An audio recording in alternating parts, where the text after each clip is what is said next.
This is your one and only FireSpark81 with your daily dose of video goodness, and welcome back to another exciting episode of Ark Mods Weekly. I got some really great mods for you all this week, so let's get to it. The first mod we are going to take a look at is called Take to the Skies, and it involves this hot air balloon that you see me in right now. Look at this thing, isn't it great? You just hang out here, just hanging out in the sky doing hot air balloon things. So let's get to it. I'm going to pop out of K mode here and go into our Ingrams, and you're going to want to type in hot air, well, or just hot, and it's right here. It's going to cost you 10 Ingram points to learn. And then we're going to go into our crafting and type in hot again, and right here it is. It is going to cost you 250 hide, 120 fiber, 75 thatch, 50 wood, and 25 metal ingots. That's not a terrible crafting cost for as OP as this thing is. And you think, well, how's it OP, FireSpark?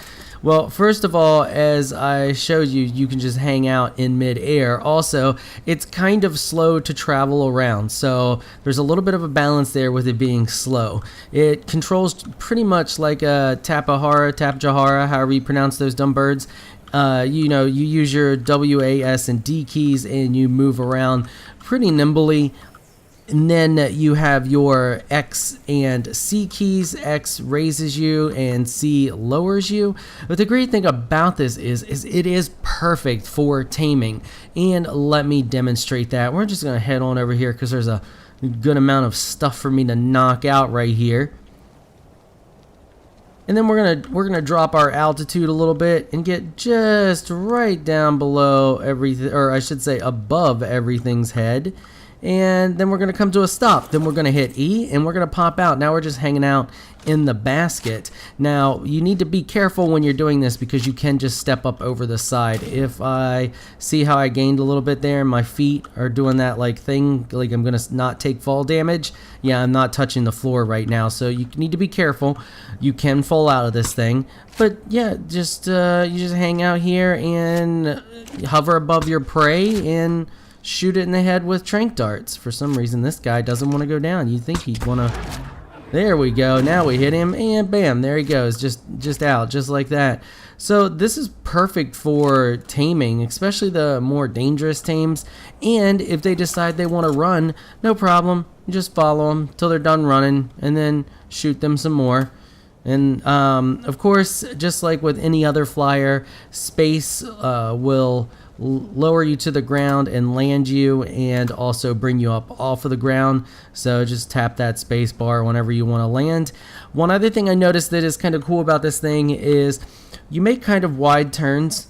So you can see here we're making a decently wide turn, but if we hit back, you actually stop and it will turn you in the direction you're facing in a much tighter radius. So you can see here we're almost turning on a dime right now. Like, we're pretty much staying still and turning around, which is really freaking handy. Great mod and a great addition to any server. And our next mod is a really, really handy mod. If you thought that last mod was handy, you are going to love this one. The next mod is awesome elevators, and you can see me standing on one right here.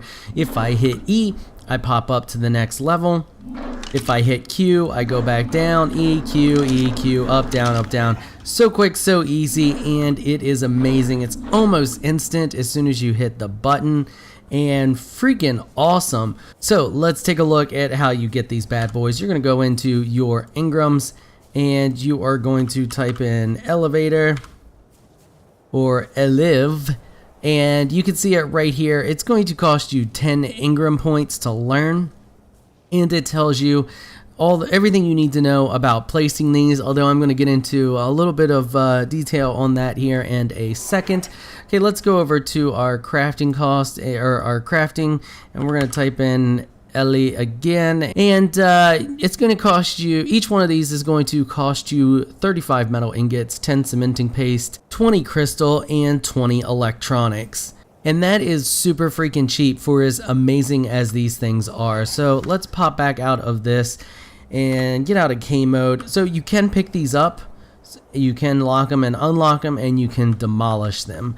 So that's pretty good that you can pick them up. So if you place them wrong, it's no big deal. You're not out your resources or anything like that. But where these really come in handy is for like treehouse bases. Look at this. See the distance we got here?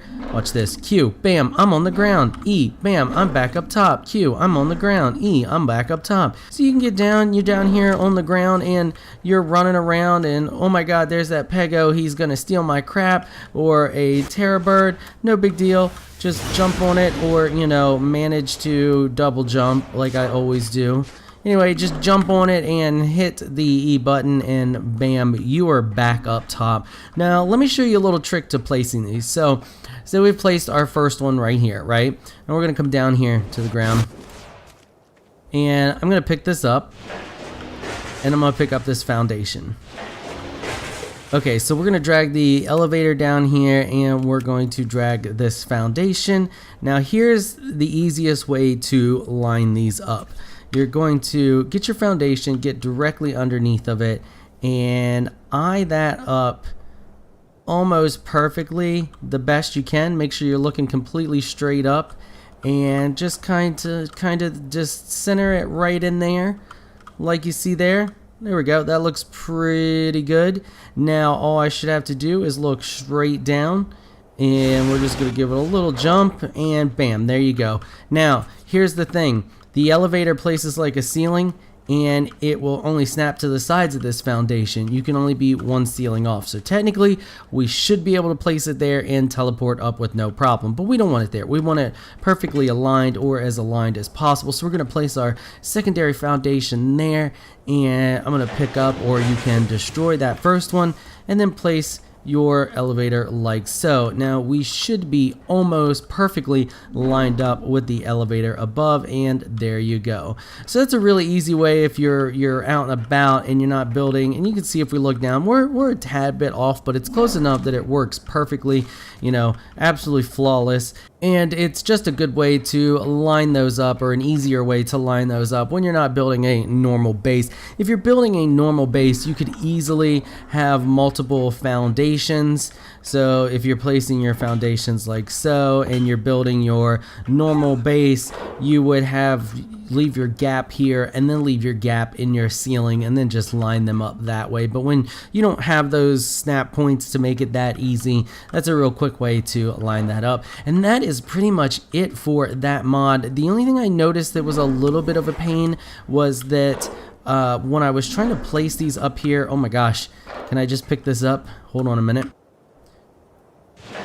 Okay, when I was trying to place these up here on the tree house, they were being a little wonky on me. See, the snap there is a little off, and some of them were like, I can't get it to snap right there where it should snap, and then it was doing some weird stuff. Yeah, I mean, this, other than that though, like if you have your nice perfect area there, nothing else to confuse it, it was fine. But that was just the only issue that I was running into, and that's something I run into with structures plus pillars. They do that weird stuff, so that may just be a common Ark bug, and not necessarily not necessarily the mod author's fault. But that's about it. That's it for that mod. Short, sweet, simple mod. And next up we have the Dinosaur Museum mod. I had to throw this one in there because this is another one of those deco mods, and I really like the deco mods. They, like I said before, they add a little something extra to Ark, and I'm sure a lot of RPers out there really enjoy them, and people who just enjoy building in Ark, because, you know, to each their own. Some people just want to get in Ark and just build and have a good time with it, and that's great. So let's take a look at this awesome mod called the Dinosaur Museum mod. So first thing you're going to need is the crafting bench here, and if we go into our Engrams and you type TRO, that's going to show you the trophy table. It's right here. It's going to cost you 0 Engram points to learn. Then let's go in and take a look at its crafting cost. So once again, type in TRO, it's right there. It's going to cost you 150 wood and 20 raw metal.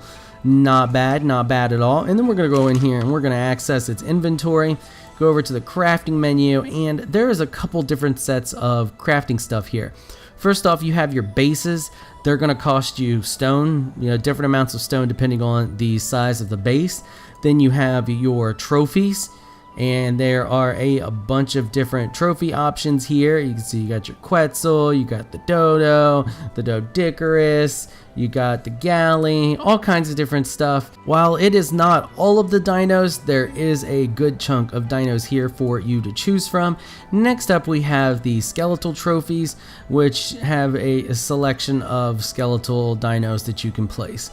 So, and each of these are going to cost you a little bit different stuff. The skeletals are going to cost you keratin, so basically bones, or bone-like substance, and then the trophies themselves are going to cost you different amounts of hide, some sauropod bones for that one, keratin. I mean, they're relatively cheap, which is nice. I mean, the deco mods should be cheap, so let's take a look at them and see what they look like. I mean, they're straight up detailed as all get out. I mean, look at that. That's freaking fantastic. And I have some of these placed on bases. Not all of them have to be, well, none of them actually have to be placed on bases. You can see that I have some that are not. So we have some here that are on the bases, so you can get an idea of what it looks like.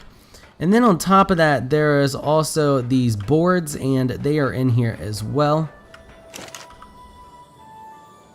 If you go to the info boards, you have the info boards for each of the different ones that are available, each of the dinos that are in here, and they're going to cost you stone. Really cheap stuff. So let's go back over here, and the info boards are taken directly out of the dossier, so it pretty much looks exactly like you see there on the wiki. Gives you all the information, and I mean, it takes a little bit of eye strain, but you can definitely read the text that is on there, which is a nice little touch. And I'm pretty sure these are just duplicates of the models without any type of AI or anything like that. You can see the fur is still moving just like it does in game, and they're just frozen in position and look awesome. Here's a little trophy. The raptor fits well on the little trophy base. Pop him right on there, and they can all be picked up, so you can pick him up. And if we grab him, drag him down here, and the trophies can be picked up, or the trophy bases, sorry, can be picked up as well. So we just hit 2. You can see that they snap right to the trophy base, and then you can hit E to swap their direction. Relatively easy, and you can place them wherever you want on the ground as well, and hit E to snap their direction. But when they place, you can also turn them when they're not snapped to a trophy. So you can see we placed him there, and we turned him as well. So I'm going to pick this guy back up, and I'm going to toss him back on his trophy base. You can apparently also no clip them through each other, so if you wanted to, you could have some crazy hybrid looking dino. And here's another of the raptor bones. You got a smaller scale Bronto. It's kind of shrunken down a little bit so that he fits in with a museum aesthetic. And then that's about it for that mod. It's awesome. It's cool. It's a really nice little touch. If you're not going to use it as a museum type, you can definitely use the trophies to, like, mounted trophies and stuff like that. Last but not least, we have another mod from the makers of Pimp My Home, and this is a little bit older one that they've made before Pimp My Home, and this is called Planting. And it just adds a bunch of different plants and stuff like that to your game. It also adds some benches, basically allows you to make gardens. And you see we got the crafting bench here, which is, once again, just as aesthetically appealing as the rest of the mod. Got a little toad right there just hanging out, and he does make noises. So let's take a look at that. So you're going to go into your engrams, and you're going to type in plant. And that's going to bring up the workbench. You're going to learn that. You're going to need to know the smithy and the large crop plot in order to learn this. Then we're going to go over here to our crafting, and you can see that we have it right here. It's going to cost us 100 wood, 50 raw metal, and 50 metal ingots. Once you've learned it, you crafted all that good stuff, and you've placed it down, you can access the inventory here. And you can see all of your different options for different trees you have available, some shrubs, the different benches, and the fountain. So these are really cool in the fact that they have some different options. So if we go up here, we can actually switch this to autumn, and you can see that it changes the look of the tree completely. Well, I wouldn't say completely, it changes the color of the tree to give it that autumn look. You can also switch to summer, and now it has that summer feel. You can also modify the size on the fly, so if the shrubbery or tree is not big enough for you, you can fix that. Or if you want it smaller to make like a little garden, you want your bonsai type little garden, something like that, you can definitely do that as well. Here is another little shrub. We can change the size of it and make it much bigger if we want. Now, I mean, it kind of gets a little tedious because you got to go every time and you got to wait for that countdown, but still cool. And you can also pick it up. Everything can be picked up. Then we have this really beautiful fountain. So there's music, and we can apparently switch the sound. I'm not sure if that turns it off or plays different music. It looks like you're able to definitely turn that off if you don't want the music, which is kind of nice. But you can also size this as well, make it bigger, smaller, or pick it up. Really neat. And then we have some more shrubs over here that you can size or pick up, and other tree options. So if there's another tree, if we come over here, it can be sized as well. So if you don't want it that big, you can definitely scale it down. And here is another one that can actually be switched to a different season. Look at those gorgeous orange leaves. Isn't that freaking awesome? Great mod. And that's about all there is to that mod. I mean, you have your benches, and of course you can set on them like you would any other chair in the game. And I think that is going to wrap it up for this episode. Before I go, I want to give a quick shout out to my Patreon supporters. Thank you so much for all of your support. If you would like to become a Patreon supporter, please check out the link in the description below. It really helps out the channel. If you enjoyed this video, please leave a comment down below. Let me know what you thought. If you're shy and you don't like to comment, just hit that thumbs up button and show your support. Until next time, thanks for watching.